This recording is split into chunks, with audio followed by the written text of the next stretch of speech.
Let me ask you something. If your business makes 1,000, does that mean you actually made 1,000? Most people immediately say yes, but that answer is actually wrong. Keep this question in mind. We'll come back to it. First, let's understand one key idea: revenue.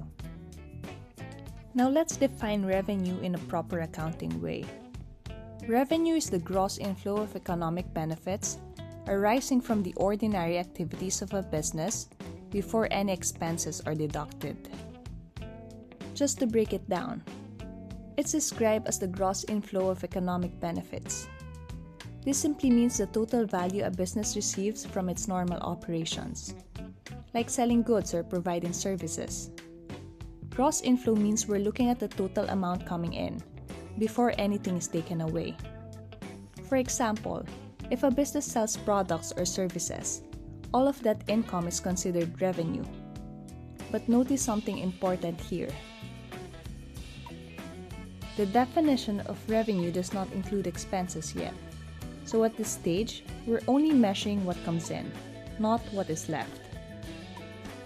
Now let's try to break down what counts as revenue, because not everything coming into a business is considered a revenue. Sales are the most common form of revenue. This is when a business sells physical products. For example, if a clothing store sells a t-shirt for $20, that's $20 in revenue. It's the core income from selling goods. Services are when a business earns money by doing work for a customer instead of selling a product.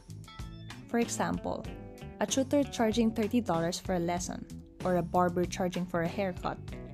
No physical product is sold, but value is still provided, so it counts as revenue. Loans. Now this is a common mistake. A loan is money borrowed from a bank or lender.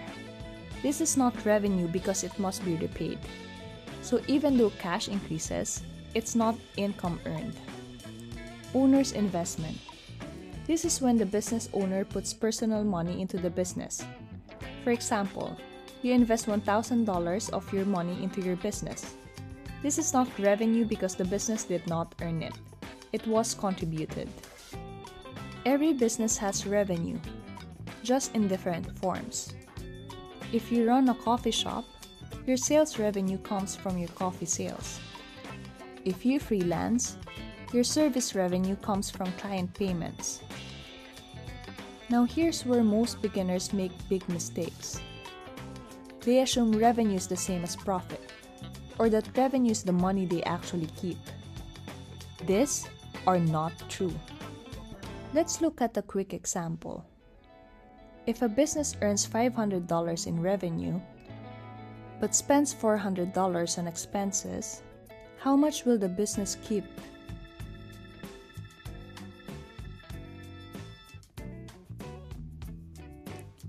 The business will keep only $100 because that's the actual profit.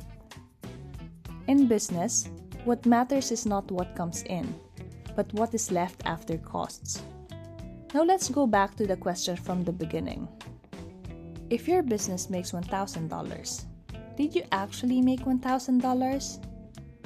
The answer is not necessarily, because this amount is just revenue, which is the money coming in. What you actually make depends on what goes out. You only truly make what is left after costs. And that raises an important question. What exactly is going out of the business? And how does it affect everything we just learned? In the next video, we'll break down expenses, the costs that reduced what a business actually keeps. And once you understand that, revenue and expenses together will finally make sense.